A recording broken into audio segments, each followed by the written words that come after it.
ಕೂದಲು ಕಪ್ಪಾಗಿ, ಶೈನಿಂಗ್ ಆಗಿ, ಚೆನ್ನಾಗಿ ಕಾಣಬೇಕು ಅನ್ನೋದು ಪ್ರತಿಯೊಬ್ಬ ಹೆಣ್ಮಕ್ಳ ಕನಸಾಗಿರುತ್ತೆ. ಅದಕ್ಕೋಸ್ಕರ ಮಾರ್ಕೆಟಲ್ಲಿ ಸಿಗುವಂತಹ ಆಯಿಲ್‌ಗಳಿರ್ಬೋದು, ಹೇರ್ ಡೈಗಳಿರ್ಬೋದು, ಏನೆಲ್ಲ ಟ್ರೈ ಮಾಡ್ತೀವಿ. ಆದರೆ ಅದರಲ್ಲಿ ಎಷ್ಟು ಕೆಮಿಕಲ್ಸ್ ಇರುತ್ತೆ, ಎಷ್ಟು ನ್ಯಾಚುರಲ್ ಇಂಗ್ರೀಡಿಯೆಂಟ್ಸ್ ಇರುತ್ತೆ ಅನ್ನೋದನ್ನ ನಾವು ನೋಡೋದೇ ಇಲ್ಲ. ಸೊ ಮೊದಲು ನಾನು ಕೂಡ ಇದೇ ತಪ್ಪನ್ನ ಮಾಡ್ತಾ ಇದ್ದೆ. ನನಗೂ ಕೂಡ ಬಿಳಿ ಕೂದಲಾಗೋದಕ್ಕೆ ಸ್ಟಾರ್ಟ್ ಆಯಿತು. ಆಮೇಲೆ ನನಗೆ ಗೊತ್ತಾಯಿತು ಕೆಮಿಕಲ್ಸ್ ಹೇರ್ ಡೈಗಳನ್ನ ಬಳಸೋದ್ರಿಂದ ನ್ಯಾಚುರಲ್ ಹೇರ್ ಕಲರ್ ಕೂಡ ಕಡಿಮೆ ಆಗುತ್ತೆ, ಬಿಳಿ ಕೂದಲು ಬರೋದಕ್ಕೆ ಸ್ಟಾರ್ಟ್ ಆಗುತ್ತೆ. ಇದರಿಂದ ಬ್ಲ್ಯಾಕ್ ಸರ್ಕಲ್ಸ್ ಆಗೋವಂಥದ್ದು, ಡಾರ್ಕ್ ಸರ್ಕಲ್ಸ್ ಆಗೋವಂಥದ್ದು, ಹಣೆ ಮೇಲೆ ಪಿಗ್ಮೆಂಟೇಷನ್ ಈ ಥರ ಎಲ್ಲ ಆಗೋದಕ್ಕೆ ಸ್ಟಾರ್ಟ್ ಆಗುತ್ತೆ. ಸೊ ನಾನು ಇದನ್ನು ಫಸ್ಟ್ ಕಂಪ್ಲೀಟಾಗಿ ಅವಾಯ್ಡ್ ಮಾಡಿ ನ್ಯಾಚುರಲಾಗಿ ಮನೆಯಲ್ಲೇ ಸಿಗುವಂಥ ಪದಾರ್ಥಗಳನ್ನ ಯೂಸ್ ಮಾಡಿಕೊಂಡು ಹೇರ್ ಡೈಗಳನ್ನ ಪ್ರಿಪೇರ್ ಯೂಸ್ ಮಾಡ್ಕೊಳ್ಳೋದಕ್ಕೆ ಸ್ಟಾರ್ಟ್ ಮಾಡಿದೆ.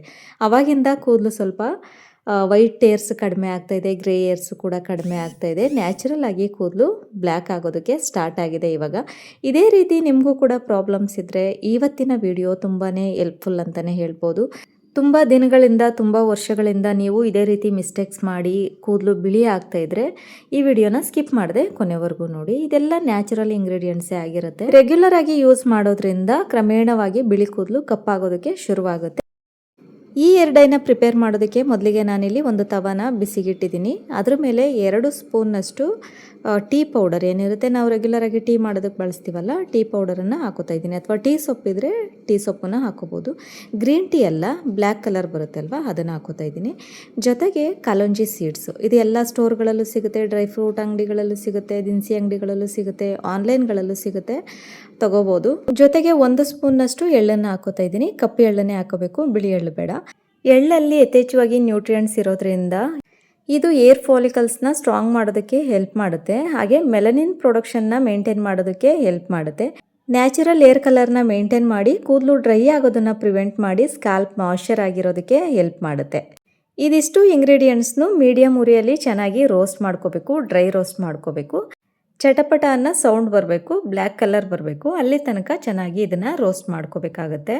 ಏರ್ ಹೆಲ್ತ್ ಚೆನ್ನಾಗಿರಬೇಕು ಅಂತಂದರೆ ಇದರ ಜೊತೆಗೆ ಡೈಲಿ 1ರಿಂದ 2 ಸ್ಪೂನ್ನಷ್ಟು ಫ್ಲ್ಯಾಕ್ಸ್ ಸೀಡ್ಸು, ಎಳ್ಳು, ಪಂಪ್ಕಿನ್ ಸೀಡ್ಸು, ಸನ್ಫ್ಲವರ್ ಸೀಡ್ಸು ಈ ಎಲ್ಲದನ್ನು ಚೆನ್ನಾಗಿ ಡ್ರೈ ರೋಸ್ಟ್ ಮಾಡಿಕೊಂಡು ದಿನ ತಿಂಡಿ ಜೊತೆಗೆ ಅಥವಾ ಊಟದ ಜೊತೆಗೆ ಸ್ನ್ಯಾಕ್ಸ್ ಆಗಿ ನೀವು ಇದನ್ನು ತಿನ್ನೋದ್ರಿಂದ ಏರ್ ಹೆಲ್ತ್ ಕೂಡ ಚೆನ್ನಾಗಿರುತ್ತೆ. ಪೌಡರ್ ಮಾಡ್ಕೊಂಡು ತಿನ್ನೋಕ್ಕಾಗಿಲ್ಲ ಅಂತಂದರೆ ಹಾಗೆ ಕಾಳುಗಳನ್ನೇ ರೋಸ್ಟ್ ಮಾಡಿಕೊಂಡು ತಿನ್ಬೋದು. ಇಲ್ಲ ಅಂತಂದರೆ ಡ್ರೈ ಫ್ರೂಟ್ ಲಡ್ಡು ಆ ರೀತಿಯಾಗಿ ನೀವು ಮಾಡಿಕೊಂಡು ಲಡ್ಡು ರೀತಿಯಾಗಿ ಮಾಡಿಕೊಂಡು ನೀವು ತಿನ್ಬೋದು. ಇದನ್ನು ರೆಗ್ಯುಲರ್ ಆಗಿ ತಿನ್ನೋದ್ರಿಂದ ನಮ್ಮ ಸ್ಕಿನ್ ಹೆಲ್ತ್ ಮತ್ತು ಹೇರ್ ಹೆಲ್ತಲ್ಲಿ ಇಂಪ್ರೂವ್ಮೆಂಟನ್ನು ಕಾಣ್ಬೋದು. ಕೂದಲು ಚೆನ್ನಾಗಿ ಬೆಳೆಯೋದಕ್ಕೆ, ಕೂದಲು ಕಪ್ಪಾಗಿ ಬೆಳೆಯೋದಕ್ಕೆ, ಒಟ್ಟಾರೆಯಾಗಿ ಸ್ಕಿನ್ ಮತ್ತು ಕೂದಲು ಹೆಲ್ದಿಯಾಗಿ ಬರೋದಕ್ಕೆ ಹೆಲ್ಪ್ ಆಗುತ್ತೆ. ಇದನ್ನು ರೆಗ್ಯುಲರ್ ಆಗಿ ಟ್ರೈ ಮಾಡಿ. ಈ ಟಿಪ್ನ ಫಾಲೋ ಮಾಡಿ, ಹೆಲ್ಪ್ ಆಗುತ್ತೆ. ಇದು ರೋಸ್ಟ್ ಆದಮೇಲೆ ಇದನ್ನು ಪೂರ್ತಿಯಾಗಿ ತಣ್ಣಗಾಗೋದಕ್ಕೆ ಬಿಡಬೇಕು. ತಣ್ಣಗಾದಮೇಲೆ ನೋಡಿ, ಪೂರ್ತಿಯಾಗಿ ಕೈಯಲ್ಲಿ ಮುಟ್ಟಿದಾಗ ಅದು ಬಿಸಿ ತಾಗಬಾರ್ದು, ಅಷ್ಟು ತಣ್ಣಗಾಗಬೇಕು. ತಣ್ಣಗಾದಮೇಲೆ ಒಂದು ಮಿಕ್ಸರ್ ಜಾರ್ಗೆ ಹಾಕ್ಕೊಂಡು ಅದನ್ನು ಪೌಡರ್ ಮಾಡ್ಕೋಬೇಕು. ತೀರಾ ಸಣ್ಣದಾಗಿ ಪೌಡರ್ ಮಾಡ್ಕೋಬೇಡಿ. ತೀರಾ ಸಣ್ಣದಾಗಿ ಪೌಡರ್ ಮಾಡಿಕೊಂಡ್ರೆ ಅದು ತುಂಬ ಆಯಿಲ್ ಬಿಟ್ಕೊಳುತ್ತಲ್ಲ, ತುಂಬ ಗಟ್ಟಿ ಮತ್ತು ಉಂಡೆ ಉಂಡೆ ಅಂಟಾಗ್ಬಿಡುತ್ತೆ. ಅಷ್ಟೆಲ್ಲ ಸಣ್ಣಗೆ ಮಾಡ್ಕೋಬಾರ್ದು. ಸ್ವಲ್ಪ ತರಿಯಾಗಿ ಪೌಡರನ್ನು ಮಾಡ್ಕೋಬೇಕಾಗುತ್ತೆ. ನೋಡಿ, ಈ ರೀತಿ ಪೌಡರ್ ಆದರೆ ಸಾಕು. ಪೌಡರ್ ಬರಬೇಕು, ಅದಷ್ಟೇ. ಗಟ್ಟಿ ಆಗಬಾರ್ದು, ಆಯಿಲಲ್ಲಿ ಅಂಟು ಬರಬಾರ್ದು. ಸೊ ಇದನ್ನು ಒಂದು ಪಾತ್ರೆಗೆ ಹಾಕ್ಕೊಂಡು ಒಂದು ದೊಡ್ಡ ಲೋಟ ನೀರು ಅಂದರೆ 200 ml ಅಷ್ಟು ನೀರನ್ನು ಹಾಕ್ಕೊಂಡು ಚೆನ್ನಾಗಿ ಮಿಕ್ಸ್ ಮಾಡ್ಕೋಬೇಕು.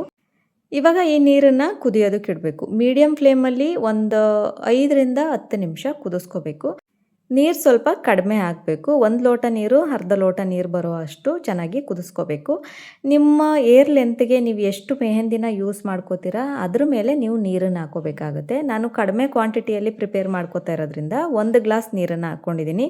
ನಿಮ್ಮ ಏರ್ ಲೆಂತ್ ಜಾಸ್ತಿ ಇದೆ, ತುಂಬ ತಿಕ್ಕ ಏರ್ಸ್ ಇದೆ, ಜಾಸ್ತಿ ಮೆಹಂದಿ ಏರ್ ಪ್ಯಾಕ್ ಬೇಕಾಗುತ್ತೆ ಅಂದರೆ ಒಂದು 2 ಲೋಟ ನೀರನ್ನು ಹಾಕೋಬೋದು.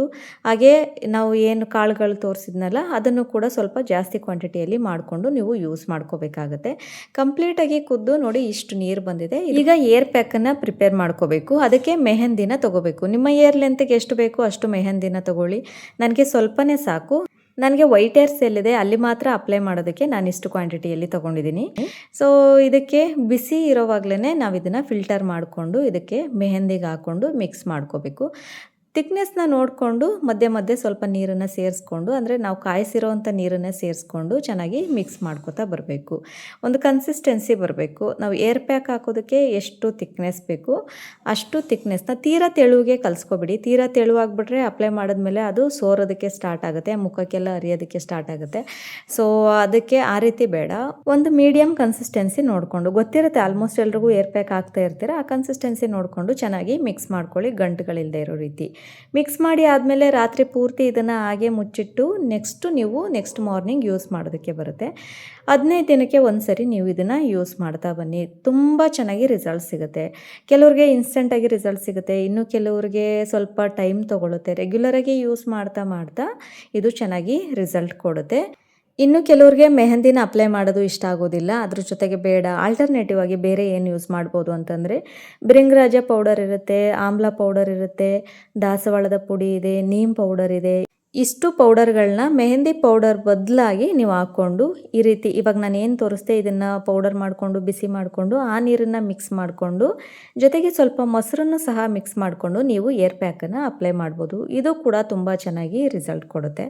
ಸೊ ಇದಕ್ಕೆ ಸಪ್ರೇಟ್ ವಿಡಿಯೋ ಬೇಕು ಅಂತಂದರೆ ನಾನು ಅದನ್ನು ಕೂಡ ಮಾಡಿ ತೋರಿಸ್ತೀನಿ, ವಿಡಿಯೋನ ಅಪ್ಲೋಡ್ ಮಾಡ್ತೀನಿ. ವಿಡಿಯೋ ಇಷ್ಟ ಆದರೆ ಲೈಕ್ ಮಾಡಿ, ಶೇರ್ ಮಾಡಿ, ಸಬ್ಸ್ಕ್ರೈಬ್ ಮಾಡಿ.